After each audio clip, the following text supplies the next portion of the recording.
మీ పిల్లల డాక్టర్ కల డబ్బు వల్ల ఆగిపోవద్దు. కేవలం 18 లక్షల నుంచి ఎంబీబీఎస్ విదేశాల్లో. అందరికీ నమస్కారం. నేను శిరీష. ప్రస్తుతం మనతో పాటు ఉన్నారు ప్రముఖ ఆధ్యాత్మికవేత్త జ్యోతిష్య పండితులు రామదాస్ శర్మ గారు. గురుగారితో మాట్లాడతాం.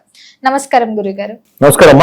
గురుగారు, ఆగస్టు మాసంలో ధనుసు రాశి వారికి ఎలా ఉందంటారు? ఎలాంటి జాగ్రత్తలు తీసుకోవచ్చు అంటారు? ఆర్థిక పరంగా, ఆరోగ్య పరంగా ఈ మాసంలో వీరి యొక్క గ్రహ గోచారం ఏంటంటారు? ధనుసు రాశి వారికి కొంతకాలంగా కొంచెం సమయం బాగలేదు. దానికి కారణం ఏంటంటే 4వ స్థానంలో శని భగవాన్ సంచారం. ఇప్పుడు 8వ స్థానంలో బృహస్పతి. ఇది వీళ్ళు ఇబ్బంది పడుతుంది చాలా నుంచి కాదులే, రెండు మాసాల నుంచి అనుకోండి ఇబ్బంది పడుతుంది. అయితే వీళ్ళకి గుడ్ న్యూస్ ఏంటంటే రవి సంక్రమణం త్వరలో వీళ్ళకి 9వ స్థానంలోకి వస్తుంది. ప్రస్తుతానికి వీళ్ళ గోచార స్థితి ఏంటంటే 3వ స్థానంలో రాహు సంచారం.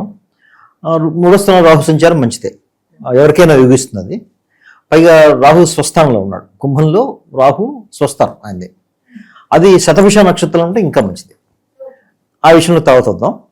4వ స్థానంలో శని భగవాన్ సంచారం, అర్ధాష్టమ శని ఉంది వాళ్ళకి. తర్వాత మొదటి వారంలో, ఆగస్టు మొదటి వారంలో కుజుడు 6వ స్థానం నుంచి 7వ స్థానానికి మారతాడు. 8వ స్థానంలో 3 గ్రహాలు ఉన్నాయి ఇప్పుడు.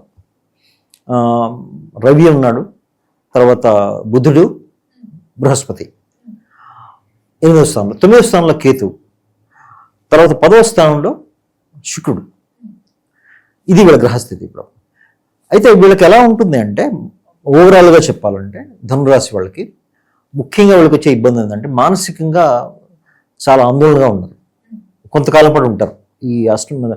అయితే ఈ మధ్య తగ్గి ఉండాలి. నాకు తెలిసి ఏంటంటే ఒక 4 నుంచి కొంచెం బెటర్ అయి ఉంటుంది వీళ్ళ పరిస్థితి. కారణం ఏంటంటే అష్టమ నుంచి గురు దృష్టి ఉంది వీళ్ళకి శని భగవాన్ మీద. కాబట్టి ఆయన శని భగవాన్ ఇచ్చే దుష్ఫలితాలు కొంతవరకు తగ్గి ఉంటాయి వీళ్ళకి.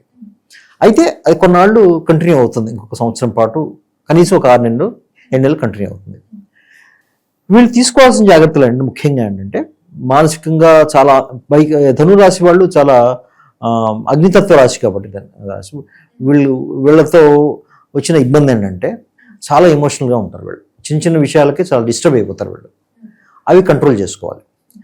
ఎందుకు కంట్రోల్ చేసుకోవాలంటే సప్తమంలో కుజుడు మారుతున్నాడు కాబట్టి వీళ్ళ ఆరోగ్యం మీద ప్రభావం చూపించే అవకాశం ఉంది.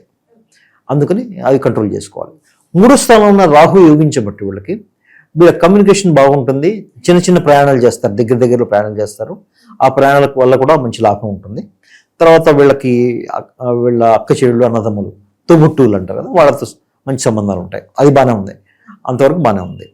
అయితే వీళ్ళు తీసుకోవాల్సిన జాగ్రత్తలు ఏంటంటే 10వ స్థానంలోకి శుక్రుడు వచ్చి నీచపడుతున్నాడు మొదటి వారంలో. దానివల్ల అది 10వ స్థానాధిపతి 10వ స్థానంలో శుక్రుడు నీచపడడం. శుక్రుడు వీళ్ళకి 6వ స్థానాధిపతి, 6వ స్థానాధిపతి, 11వ స్థానాధిపతి ఈ రాశి వాళ్ళకి.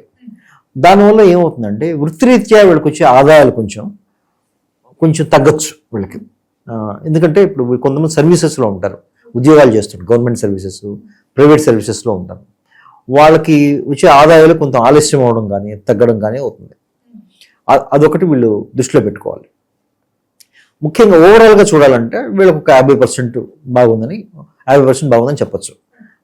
కొన్ని పరిహారాలు చేసుకుంటే కొంత మెరుగవచ్చు వీళ్ళకి. మరి విద్యార్థులకు ఎలా ఉంటుందంటారు ఈ మాసంలో? విద్యార్థులకు కొంచెం గడ్డు కాలమేమ్మా. ఎందుకంటే చతుర్థంలో శని భగవాన్ సంచారం వల్ల వీళ్ళకి ఫోకస్ అనేది ఎక్కువ ఉండదు వీళ్ళకి. అయితే అంతకుముందు నెలల కంటే ఇప్పుడు కొంచెం బెటర్నే చెప్పాలి. గురు దృష్టి వల్ల, శని భగవాన్ వల్ల. అంతకుముందు ఇంకా పరిస్థితి దారుణంగా ఉండేది 3-4 నెలల క్రితం. ఇప్పుడు కొంచెం మెరుగుపడింది. అయితే మధ్యస్థంగా ఉందండి, ఉంటుంది. పెద్ద గొప్పగా ఉంటుందని చెప్పలేం కానీ మధ్యస్థంగా ఉంది వాళ్ళకి. మరి గురుగారు, ఎవరైతే ఉద్యోగ వ్యవస్థలో ఉన్నారో, ఉద్యోగ రంగంలో ఉన్న వారికి కూడా ఎలా ఉంటుంది అంటారు? ఉద్యోగం వెతుకుతున్న వాళ్ళకి కొంచెం ఆలస్యమయ్యే ప్రమాదం అయితే ఉంది ప్రస్తుతానికి. ఎందుకంటే శని భగవాన్ దృష్టి 10వ స్థానం మీద ఉంది, ఆలస్యం అవుతుంది. పైగా ఇప్పుడు 10వ స్థానాధిపతి 10మంలోకి శుక్రుడు రావడము, శుక్రుడికి శనికి పరస్పర వీక్షణం, సమసప్తకం అంటారు. దానివల్ల ఏమవుతుందంటే వీళ్ళకి ఈ ఉద్యోగం వెతకడంలో దూర ప్రాంతాలకు వెళ్ళడం, దాని ద్వారా డబ్బు ఖర్చు అవడం, ఉద్యోగం చేస్తున్న వాళ్ళకి చిన్న చిన్న సమస్యలు వచ్చే అవకాశం ఉంది వాళ్ళు చేస్తున్న ప్రదేశంలో. ముఖ్యంగా మహిళలతో చిన్న చిన్న గొడవలు వచ్చే ప్రాబ్లం ఉంది. అది కొంచెం జాగ్రత్త తీసుకోవాలి వీళ్ళు. తీసుకుంటే దానికి పరిహారాలు కూడా చెప్తాను నేను చివరిలో. ఆ పరిహారాలు తీసుకుంటే నిష్ఠగా చేస్తే కొంచెం మెరుగుపడుతుంది వీళ్ళకి. ముందుకెళ్తుంది. అలాగే గురుగారు సంతాన యోగం కూడా ఉందంటారా? సంతాన యోగం కూడా ఉందని పర్లేదు. అయితే ఇప్పుడు సంతాన యోగం ఉంది, కానీ ఇప్పుడు గోచారం అంత ప్రథమార్థంలో గోచారం అంత బాగలేదు, ద్వితీయార్థంలో కొంత యోగిస్తుంది వీళ్ళకి. కాబట్టి వ్యవహారం ముందుకెళ్తుంది, కానీ బట్ అనుకున్నంత స్థాయిలో ఉండదు. మరి గురుగారు ఎవరికైతే వివాహం జరగలేదో, వివాహ ప్రయత్నాలు చేస్తున్న వారికి వివాహ యోగం ఉందంటారా? వివాహం విషయాలు కొంచెం ముందుకెళ్తారమ్మా. ఎందుకంటే ద్వితీయార్థంలో బుధుడు 9లోకి మారుతాడు, కాబట్టి వీళ్ళకి వివాహ విషయంలో కొంచెం ముందుకెళ్ళే అవకాశం ఉంది. అయితే కొన్ని అడ్డంకులు కూడా వస్తాయి. శని భగవానుడు వీక్షణం వల్ల కొన్ని అడ్డంకులు కూడా వచ్చే అవకాశం ఉంది. కాబట్టి మొత్తం మీద వ్యవహారం అయితే ముందుకెళ్తుంది. మరి కుటుంబ వాతావరణం ఎలా ఉంటుందంటారు? కుటుంబం పట్ల ఎలాంటి జాగ్రత్తలు తీసుకోవాలి? కుటుంబ వాతావరణం కొంచెం గజిబిజిగానే ఉంటుంది కొన్నాళ్ళ పాటు. శని భగవాన్ బలమైన పరిహారాలు చేసుకుంటే, అంటే ఎలాంటి పరిహారాలు చేసుకోవడం అనేది నేను చెప్తాను చివరిలో. కుటుంబ వాతావరణం కూడా బాగుంటుంది, వీళ్ళకి కొంచెం మనశ్శాంతిగా ఉంటుంది. వీళ్ళకి ముఖ్యంగా వచ్చే మనశ్శాంతి లేకపోవడానికి కారణం కుటుంబ వాతావరణం. వీళ్ళకి మనశ్శాంతి లేకపోవడం కుటుంబ వాతావరణం. మరి పెట్టుబడులు పెట్టొచ్చు అంటారా? కొత్తగా వ్యాపారం స్టార్ట్ చేద్దాం, శ్రావణ మాసం వస్తుంది కదా, ప్రారంభం చేస్తే బాగుంటుంది అనుకునే వాళ్ళు కూడా కొంతమంది ఉంటుంటారు. మరి చెయ్యొచ్చు అంటారా? ద్వితీయార్థంలో కొంతవరకు పర్లేదు వీళ్ళకి. ద్వితీయార్థంలో చేసుకోవచ్చు. ద్వితీయార్థం అంటే ఆల్మోస్ట్ శ్రావణ మాసం వస్తుంది కదా, కొంత పర్లేదు. బట్ ప్రథమార్థంలో కొంత దూరంగా ఉంటే మంచిది. అలాగే గురుగారు ఆర్థిక పరంగా ఎలా ఉంటుందంటారు? ఆర్థిక పరంగా కొంచెం గడ్డు కలవని చెప్పాలి వీళ్ళకి. ఎందుకంటే శుక్రుడు గోచారం బాగాలేదు వీళ్ళకి. అలాగని ధనస్థానాధిపతి, ద్వితీయ స్థానాధిపతి చతుర్థంలో ఉండడం, అర్ధాష్టమ శనిలో ఉండడం, వీటి వల్ల కొంచెం మందకొండగానే ఉంటుంది ఆర్థిక పరంగా వీళ్ళకి. ఆరోగ్యపరంగా ఎలా ఉంటుంది? ఆరోగ్యపరంగా మధ్యస్థంగా ఉంటుంది మా వీళ్ళకి. మధ్యస్థంగా ఉండే పెద్ద సమస్యలు లేవు, కానీ వీళ్ళకి మధ్యస్థంగా. అయితే వీళ్ళకి కొన్ని తేదీలు చంద్రాష్టమం అవుతుంది వీళ్ళకి. ఆ తేదీలు చెప్తాను. ఆ తేదీలు 11, 12 మధ్య, 11, 13 మధ్య 3 రోజులు ఉంటుంది వీళ్ళకి. 11, 12, 13 ఈ 3 రోజుల మధ్య చంద్రాష్టమం అవుతుంది వీళ్ళకి. ఈ చంద్రాష్టమ సమయంలో కొంచెం ఆరోగ్యం జాగ్రత్త చూసుకోవాలి. అంత తప్పించి ఆరోగ్యం విషయంలో పెద్ద సమస్యలు వచ్చే అవకాశం లేదు. ఓవరాల్ గా చూసుకుంటే వీళ్ళకి ప్రథమార్థం బాగుంటుందంటారా, అమావాస్య తర్వాత ద్వితీయార్థం బాగుంటుందంటారా? వీళ్ళకి ప్రథమార్థమే బాగుంటుంది వీళ్ళకి. ఎందుకంటే కుజుడు స్థానం మాత్రం 7వ స్థానానికి వెళ్తాడు. తర్వాత శుక్రుడు గోచారం బాగలేదు. ప్రథమార్థమే కొంత బాగుంటుందని చెప్పాలి. మరి గురువు గారు ఈ ధనుసు రాశి వారికి ఒక హెచ్చరిక జాగ్రత్త లాంటిది మాసంలో ఏదైనా ఉంటే ఒకసారి తెలియజేయండి. వీళ్ళు కుటుంబంతో కొంచెం కలహాలు వచ్చే అవకాశం ఉంది.